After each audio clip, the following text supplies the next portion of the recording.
Hey, what is going on everybody, and welcome to Fantasia. For today, we're going to be jumping into another session of Epic 7 out today. Got some more summoning for you guys. This time around, Ruiza is on right up here, and we just got ourselves a 5-star. I'm hoping we one-tapped her because we went to full pity on our last Mystic Banner summons, and that was not fun, right? Ooh, or I can get a copy of her artifact. What's this? Spear of Inferno. Okay, it's Bihu's artifact there. Not quite what we were looking for. I had my hopes up there. Probably shouldn't have gotten my hopes up. But yeah, we're gonna be summoning for Ruiza, and those of you guys who are watching the first impressions video, you guys were telling me about certain debuffs. I had asked you guys, like, what is the most disgusting debuff that you think we can start spreading with her skill 2? And some of you guys eventually landed on the fact that Ainz has a death sentence, and death sentence can be spread with Ruiza's skill 2. So you guys know what we're doing today. We are going to be playing with some Ainz, but not just him. We're going to try out several different teams with her, right? And we're going to see what ends up like being cool, what ends up being kind of cheeky, what's kind of gimmicky, right? And I'm hoping that we end up being able to test like a few different options. I also want to test like Curse, for example, with Melissa. We'll see if we can even get her into a match. I'm not sure. Okay, we got a 5-star here, though. I don't know what it is. Let's see. Oh, that's gotta be her, right? There we go, guys. Ruiza obtained rather early. Thankful for that. I think that was what? 4 temples or 5 temples? Not too shabby. Oh, did we get something else? Please tell me we got the artifact too. Oh my gosh, that'd be such a blessing, guys. The gifted pen is now obtained. I don't have to go ahead and powder it, which is absolutely amazing. And technically, we do have an artifact pity now, so you don't even have to go to, you know, the powder shop every single time if you miss out on the artifacts. Alright guys, let's go ahead and take a look at her build here, because went ahead and just threw on some pieces and went with some molas. I did not mola any of the damage on her skills here, like the skill 3 and the skill 1, but you definitely want to get the max cooldown on her skill 2 and the 100% chance here on the skill 3 for her to inflict laceration and silence. Now when it comes to her build, and this is what I'm currently running on her, just took my fastest pieces and kind of slapped it on her here. We're running a plus 15 gifted pen that we managed to pull, and currently on speed set and 2 broken set pieces. We can definitely make her faster. This weapon right here is mostly here for the effectiveness, not necessarily the speed. If I went for speed, I could go for 310. But I think it's more valuable to have the effectiveness to ensure that you're going to be spreading your debuffs and inflicting those debuffs onto your opponent, right? Even more effectiveness would be better. I have some places where I can potentially get effectiveness, like the helmet and the chest piece. But for right now, let's go ahead and test it and see how it goes. Guys, I'm so excited for this. Our first match here using Ruiza into this a tanky team, I guess, with Witch of the Mirror Tenebria that's kind of hanging around here. She's a little bit scary because we don't know what her speed is. However, I geared up my Eligos here to essentially just go first, and I brought in Shepherd of the Dark Deanna as another mage to help me carry books for soul burns, right? And the speed tuning here matters quite a bit. What we have going on is Eligos gonna take the first turn. He's gonna soul burn, so he ignores resistance, right? What Eligos brings to the table is a target debuff and a defense break, and what I want to do is to spread this to every unit on my opponent's side of the field. Now Eligos has increased hit chance here on his skill 3. He won't miss, so there's no chance that Setsuka can do shenanigans here, and because of Soul Burn, Diane gets to jump up and we strip buffs, right? Now this is not necessarily, well, necessary here to have the DN, but we're going in with her anyway to kind of push back my opponent, and this gives Ruiza a chance to go ahead and spread the target. Now your skill 2, if you didn't strip immunity and stuff with, let's say, DN, you do have a chance to do it here, which is kind of nice. You'll decrease the opponent's combat readiness, and you're going to spread the target and defense break, and then we get stealth. So this is kind of nice. Let's go for the skill 2 here. It is a non-attack skill, so you don't even have to hit units like Setsuka here to to spread, and look at that, guys. Absolutely beautiful. My skill 2 I actually don't even need to use because it just ignore res puts an attack buff, or sorry, target debuff on the enemy.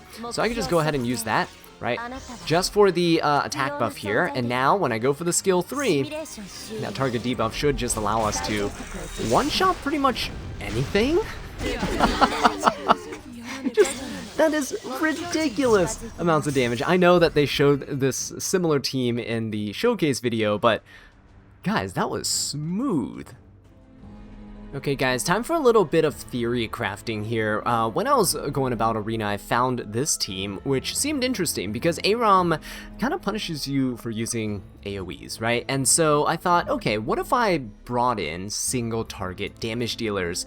And there is a debuff that works really well with single target damage, and that is Curse. Because whenever an ally except for the bear is attacked by a single target attack, they will absorb 60% of that damage that is dealt, right? It's not damage share. They will just take 60% of whatever their allies took as damage. So if I'm able to spread that debuff to everyone, everyone gets Curse, right? With Ruiza here, who I did have to slow down for this team, she is tuned to go after Melissa in this case, then I think it's gonna be rather useful. Now, here's the other thing. I am bringing in Lone Wolf Peyra, and she is rather fast because I'm assuming this New Moon Luna is also gonna be rather fast, seeing as it is an opener on the opponent's team, and it's a very unconventional team, right? But with Peyra here, what we're gonna do is use her skill 3, and the skill 3 actually gives swift attack buff. Ruiza's skill 3 gives her 50% combat readiness, so she should be able to just lap the opponent completely after using her skill 3, right? And then after gaining that combat readiness, that 100%, she'll come back around and we can go for the skill 2. The skill 2 should push everybody back, and that should basically allow us to spread everything at that point, the curse and everything to the opponents, and then we'll come in with our Guard Captain Crow. I needed someone who can deal a lot of guaranteed damage, and there's no better unit than someone that ignores defense with Guard Captain Crow's skill 3. If you soul burn it, then he changes his AoE attack into a single target attack, right? So let's go ahead and see if this theory crafting actually pays off. I have no idea, never tried this team before, so let's get on with it. We do outspeed, very nice. Okay, we will go for the skill 3. And so the issue with this team right now is that I need a way to dispel like all this immunity, right? The immunity on the opponent's side is going to be a little bit of an issue. I am just going to go for the New Moon Luna because she has a skill effect nullifier. One of the reasons why Peyra is good here is that, well, we didn't really need that here. That actually screwed up my turn order, but sure, I guess.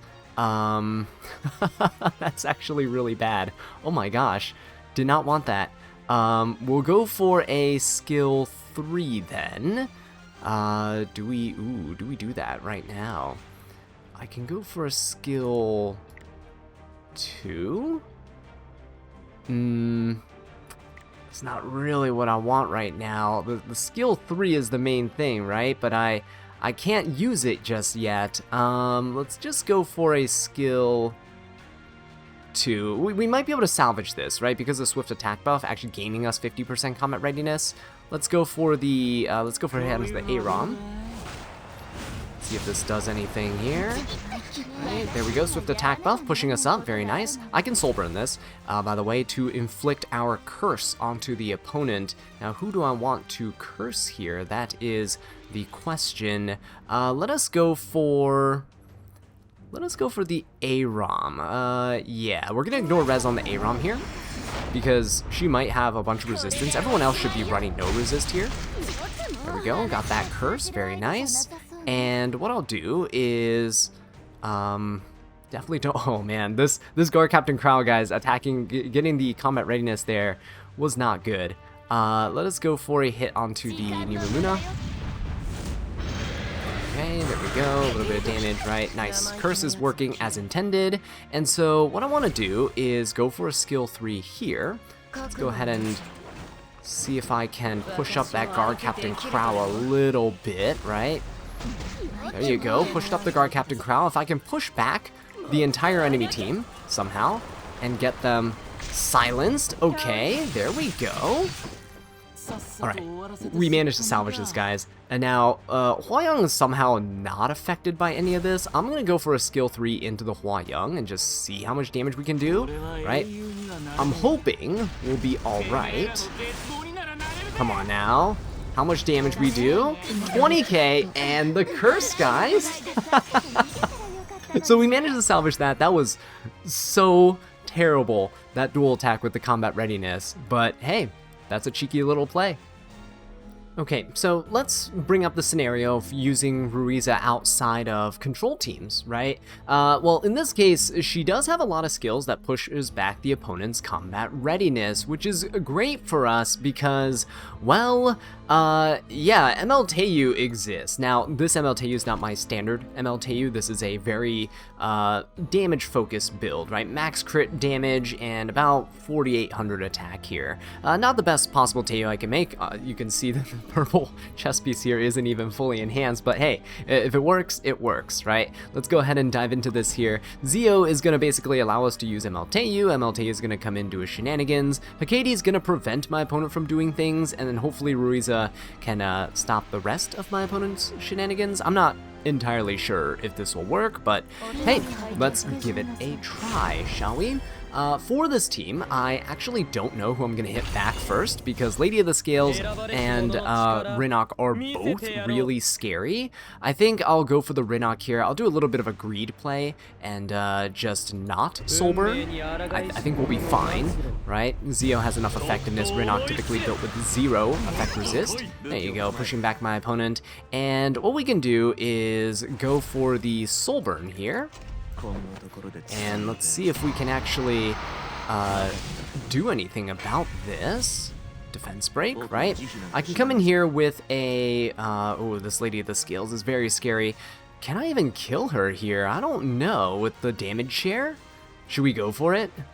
I mean, YOLO, right? Let's just go for it, guys. Let's see if we can actually kill Lady of the Scales. Oh my gosh. Okay. Well... this is what I want to try. Okay, so ML Teiyu is pretty far back. I could go for a skill 3 here, I'd say. Probably Laceration and Silence, right? I don't care if ML Dragon King Sharoon hits us here in this case. Let's go for the pushback on the Rinok. No Souls to Soulburn here, but we should have enough effectiveness, right? There you go, pushed her back. Or, no, wait, maybe not. She resisted, right? She resisted, I believe. She's still silenced, though. It is fine. 2 turns silence is very spooky. And, well, I mean, there you go. Did Ruiza really do much here? Not really, but she is an enabler. If Zio is not going to be your opener, she actually can work in terms of pushing back your opponent and enabling this this ML Teiyu here, right? We're not going to try again necessarily, because I think you guys get the gist. Every ML Teiyu game is just nuke your opponent with ML Teiyu, and that's that, so... Still pretty cool, though, that she does have so many skills that pushes back combat readiness to synergize with him. Okay, guys, it is time for us to bask in the glory of Ainz. Now, unfortunately, for those of you guys who are newer players and you missed out on this collaboration, Ainz was a limited collab unit when... Epic 7 had a Overlord collaboration, right? And his skill 3 is something that is really cool. It's called the goal of all life is death, and this allows him to inflict this death sentence debuff on the opponent, and after 12 turns you will deal 50,000 fixed damage to whoever has this debuff, and ignores damage share and is dispelled if the caster dies. Now, the main thing here is we need to keep Ainz alive, so if we look at his stat line here, he is relatively bulky, right? Decent enough. I'm hoping that he actually has more HP than the Setsuka here, mostly because I don't want Setsuka to come in and debuff my Ainz. I don't want him to take away my immortality that I'm about to give him. Now, Shooting Star Arcades is how we get this immortality, this 3-turn immortality. I just don't want Ainz to die, guys. I want him to see through it to the end. And with Ainz inflicting 1 death sentence, Ruiza can come in and spread the other ones around, right? Now, Ruiza spreading the death sentence is great. I just need her to stay alive because when she spreads that death sentence, it counts as her debuff. Now, unfortunately for me, mine is pretty squishy here, but thankfully, I think the only thing that can really kill us is the Bellion on the other side, so I'm hoping, fingers crossed, that we don't die. Silvertide Christie is going to be my knight of choice here. She does give the backline unit all of her resist stat, so this Ainz is going to have like 300 plus resistance, so hopefully his immortality doesn't get stripped. Again, we don't know how much HP this Setsuka has, but let's go ahead and see how this works. The one thing to note is that death, like everything else in this game, can be 15%ed, so if Ainz here doesn't land a skill 3, then we are absolutely screwed. And there's nothing we can do about it. But we do land the Silence, Laceration, and Blind. Come on, Ainz. You have like 200 something effectiveness, right? I think? Come on now, buddy. Alright, there we go. We got Death Sentence ticking, guys, and let's spread that love all around here. Let's go. Death Sentence, Silence, and Blind, guys. Look at that. Let's go ahead and skill to our Ainz. There you go, got that 3-turn immortality going. Right, and ooh, this is not gonna be pretty. But thankfully, Ainz gives us a nice chunky barrier. Look at that, and it does help mitigate the damage, so that is wonderful. 4 turns have passed, and we'll see if Setsuka. Ooh, okay, this is actually not bad because it makes Ainz the lowest HP percent unit. Actually, no. It did not make Ainz the lowest HP percent unit. My Shooting Star Arcady somehow had taken more damage than Ainz did. Alright, I guess it's because Christie's sharing that damage there. It's okay. Let's go for a skill 1. Alright, honestly, we don't care at this point what happens. We just want to survive. And the fact that Ruiza puts Blind and Silence on everyone is actually a saving grace, because now Setsuka can't go for the skill 3 here. Okay, Death Sentence ticking away. That's 10. Don't counter. Okay, there we go. Alright, we're still alive, we're still alive. Please don't kill the Ruiza. I guess this is a safer team if you actually went and built her with more bulk, right?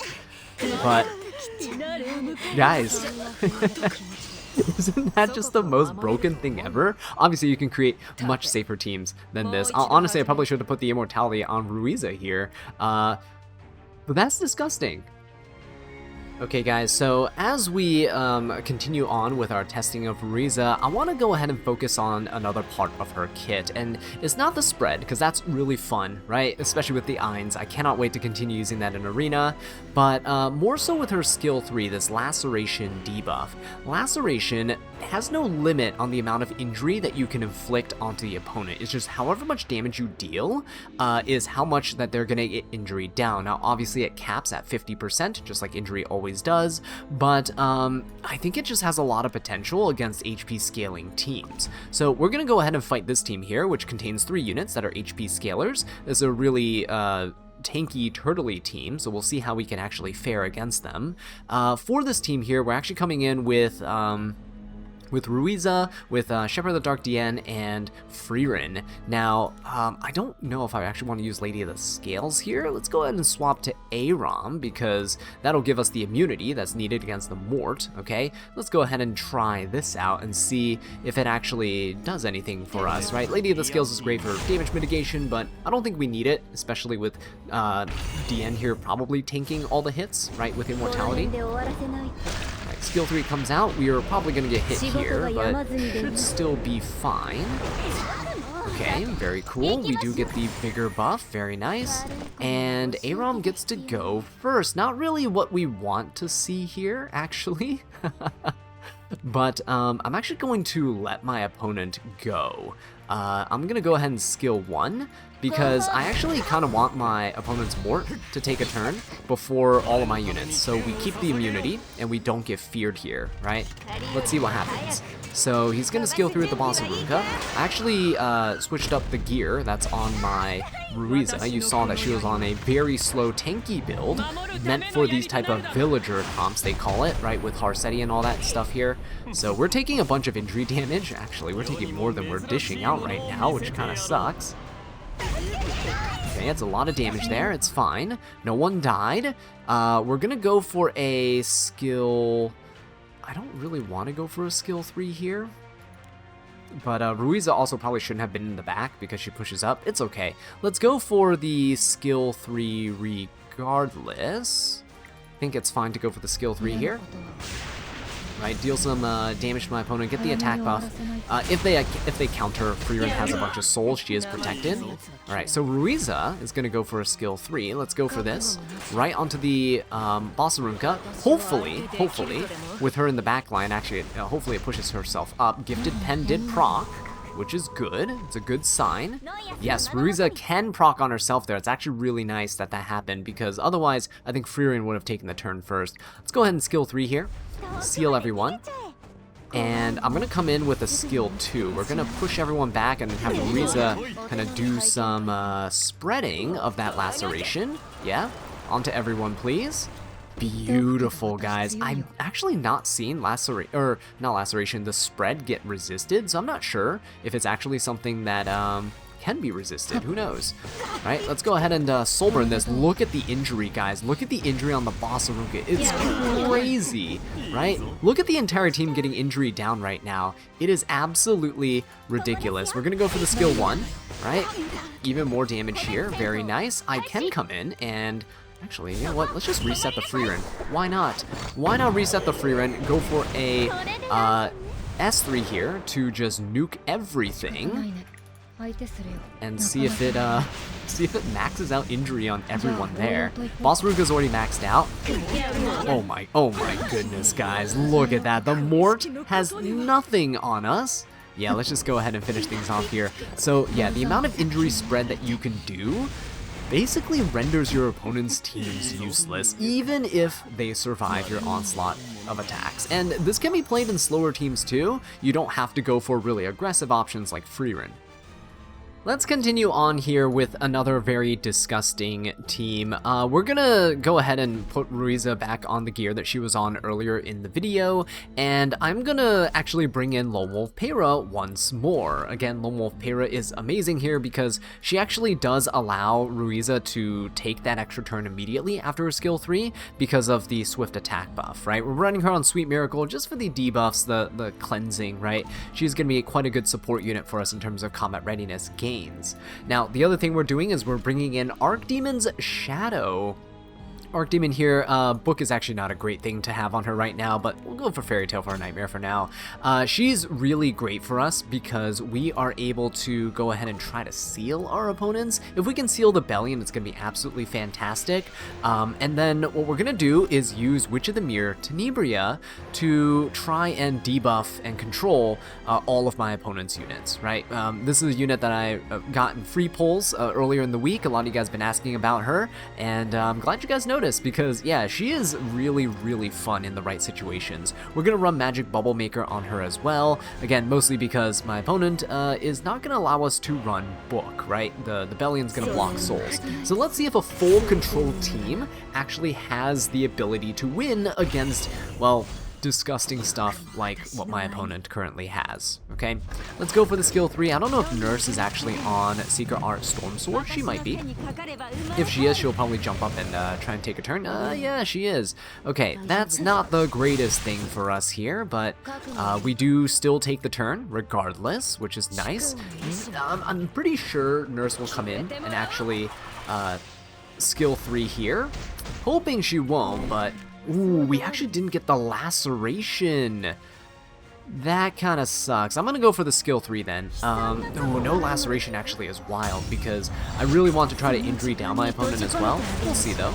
Skill 3, we get the Redirected Provoke, which she does not cleanse. She cleansed the block, which is fantastic. Let's go ahead and seal the opponent's Bossarunka here. And guys, this is where the magic happens. Empyrean Ilnav might be able to come in and cleanse 2 debuffs, which is fine, but this is where we can spread all of these debuffs here, including the seal. Hopefully, yeah, there you go. Oh wait, no, he actually, hang on. He actually can't cleanse because of the block. Wait a minute, this is about to be disgusting.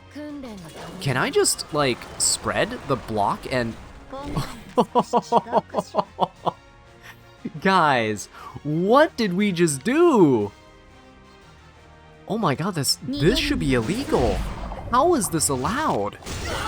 And also, I don't know about my opponent's effect res stats or anything. My Ruiza does have 150 effectiveness, but again, it doesn't seem like we take into account resistance. Like, the fact that all the debuffs are transferred over is leading me to believe that the skill 2 actually kind of ignores res, like by default, right? It's kind of like how you detonate bombs. Right, you don't have to like have effectiveness or anything and detonate them, you just detonate them. This might work in the same way. I'm not 100% sure. We'll have to test it against like a high, a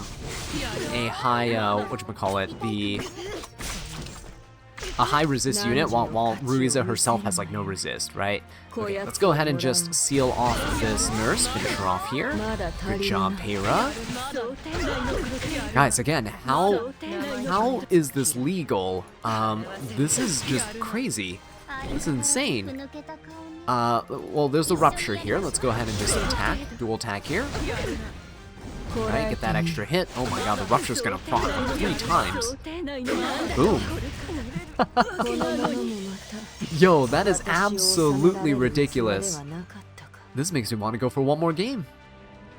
For our final match here, guys, let's go ahead and test out Ruiza in this sort of a standard team comp, right? We have a little bit of debuffers here, got a little bit of mitigation, and a bit of damage to boot. So we'll see how well she actually fares against a team like this. I am running her on the normal build that she's been on this entire video, but you can run her faster, right? 300 something speed is definitely viable, especially with the fact that she pushes people back. You can definitely be running her with things like ML Teiyu, for example, and I think it has really good potential. Now, as for this team, I think what I'll do, you know what, I'll just go for the skill 3. I'm gonna just go for it. It's a little risky because the Ruel has the ability to cleanse on the skill 3 as well, but I am hoping that my Tenebria can actually do her job here. She just needs to stop this Ruel from taking a turn. We have about 200 something effectiveness. There you go, good stun there. And we have what? Look at this, the sleeps, the redirected provoke. I can actually spread the sleep and the provoke, I think. All right, let's see what we got here. Come on now. Oh, that is beautiful, guys. With the block onto my opponent's team, they actually can't do anything. Ruel can't buff anybody, right? And it also looks like the sleep did not get transferred there, unless everyone resisted. It looks like the sleep didn't get transferred, right? Because the Ilanov was the one that was slept. The redirected provoke was also not transferred. Interesting. Every other debuff was, though. Okay, let's go for a skill 3 here. Right, just get the fractures going. There's so many interactions that we're learning about just by doing these little matches here. And look at the injury already, guys. This Ilanov not gonna be able to do anything. Look at the Bellion too. The fracture stack up on us means that we're gonna be dealing a ton of damage. Oh, look at that. But we're dealing more injury than normal because of this laceration too, yeah? Let's go for the skill 2. Everyone gets ruptured. Beautiful. Rupture actually works super well with laceration because the damage you take from fixed damage, right, and from things like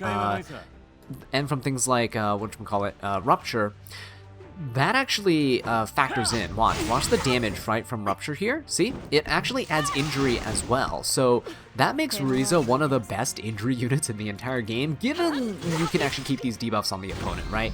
Pairing her with Witch of the Mirror Tenebria, like in this match here, is actually huge because you actually make it so that your opponent can't cleanse, right? The block debuff is absolutely insane, and the 2-turn silence. This Ruel cannot do anything. Okay, let's go ahead and finish off this boss Arunka, or not, I guess. Okay, I guess it wasn't important enough to finish off. Okay, we get a nice barrier though from the LRK, thankfully. And we also get some more ruptures, more counters. Boom. Oh my gosh, Bellion is almost down here. Let's go ahead and skill 3. There's no seal on my opponent, so there's nothing stopping my opponent from getting, carrying Ilanov's passive or whatnot. But look at the damage, guys. Look at that damage. It is crazy. Let's go for the Ruel now, because why not? Try to finish her off. I have a skill 3 up already. Now, the thing is, I don't actually want to use it just yet. Let's go ahead and see this detonation. Look at that injury detonation, guys. And I didn't want to use it because the Ruel is going to revive, and the revive is going to be kind of big. She's hopefully not bringing back the belly. Oh, okay, brings back Blossom Ruka, that's fine. Ilanov's going to be able to come in. She's finally going to be able to cleanse. Yeah, the stacking of these buffs, guys, actually insane, I will say. Block is crazy with the debuffs that she carries. Okay, let's just go for a skill 2. We should be able to get enough combat readiness to lap this Ruel here. So let's go for the skill 3. There we go. Okay, we still got the laceration. We got silence as well. No blind from the artifact there, but that's okay. And I'm hoping good. I was hoping we have the skill 3 up in time. So yeah, it looks like turn cycling wise, Tenebria and Ruiza actually go hand in hand. Oh my goodness, that's disgusting. Let's spread it. Let's go. How is this legal, guys? Okay, and it looks like, again, you can't spread stun and like provoke. I guess you can't spread skills that would cause your opponent to lose a turn, like stun, sleep, and provoke, redirected, provoke. Okay, so that's something important to keep in mind. Alright, let's see how much damage we do here. That's a ton of damage. Ruel, again, with the block, can't do anything. Well, she's also provoked, so she can't do much there too. With the rupture. Right? Blossom Ruka is restricted too. She can't really do anything at all. Can't push up. Right? No shenanigans. And this should be able to detonate. So yeah, with all the injuries stacked up, look at how much damage Ruiza is doing. 7k damage with a single skill 1, right? That's wild. That's about the same amount that Assyria is doing right there with that many stacks of Rupture. Yeah, Ruiza, guys, in the end, I think she is an absolutely stacked unit. Her abilities are insane, and the amount of value she brings to the table is honestly kind of unmatched. Like, is she the best debuffer in the entire game? No, I'd still think that Witch of the Mirror Tenebria kind of takes the cake on that one, but is she an incredible support unit? She is. And if you enjoyed this video, please leave a like and subscribe for more Epic 7 content. And until next time, take care.